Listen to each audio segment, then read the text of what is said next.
I think the Virginia way is, referring to just the way that Virginia has always done business. I think it has connections to the planter class that predates the Civil War. It's this idea that the rich get richer, poor people know their place in society, and really that's the way things have always been done in Virginia. And we are still living in that dynamic where we have, we like to think that we've come so far since the 1850s, 1860s, when really things have, in the last 40 years, really slid. Worker protections have been removed, and now we have a perfect example of the Virginia way being the $750 million that the House approved for Amazon to come into Northern Virginia, which drives up housing costs, which doesn't benefit people living in the Shenandoah Valley.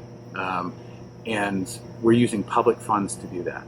We're using public funding to give to private companies who are already profitable, who are already, in my opinion, misusing the U.S. Postal Service, and who are given all of these advantages that local small business owners aren't given. The old Virginia way says, let's concentrate all the power in Richmond so that local governments have almost no power to do anything, to raise the minimum wage, to decriminalize marijuana, or, in the case of a boards of visitors, to not buy furniture that is made by prisoners making 80 cents an hour. They don't have that choice. And so when you remove that choice from local governments and boards of visitors, you've disempowered the people. So if you're a student organizer and you want your university to stop doing it, the university says, there's nothing we can do about it, we're mandated. And if you're a local organizer saying, I want the minimum wage in Harrisonburg to be, $12 an hour, $15 an hour, city council will say, hey, we don't have that authority. And so really, we've disempowered local communities. That's part of the old Virginia way, is keeping the power concentrated in Richmond.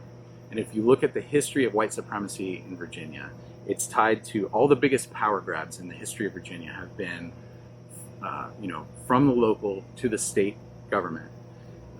When a school board in Virginia, I believe it was Arlington, decided to desegregate during massive resistance, General Assembly said, we, General Assembly, strip you, the local school board, of your authority. You're all kicked off the school board. We're going to reappoint your positions, and we're keeping the power in Richmond.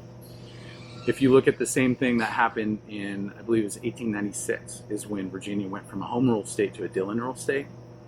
Well, what else was happening in Virginia in 1896? It was the unraveling of the Reconstruction.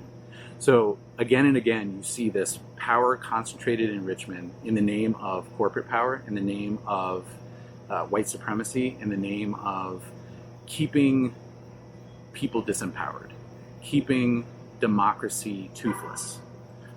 So you can petition your local government, your city council or boards of supervisors.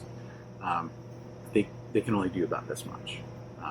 So we need to do everything we can to revitalize the democracy in Virginia, and that to me represents a new Virginia way, which is a emphasis on democracy, an emphasis on community, and an emphasis on empowering local communities and workers and all Virginians, not just the wealthy and well-connected folks. And we have got to, again and again, reject every time a Virginia politician comes to you and says, this is the way things have to be done because this is the way things have always been done in Virginia.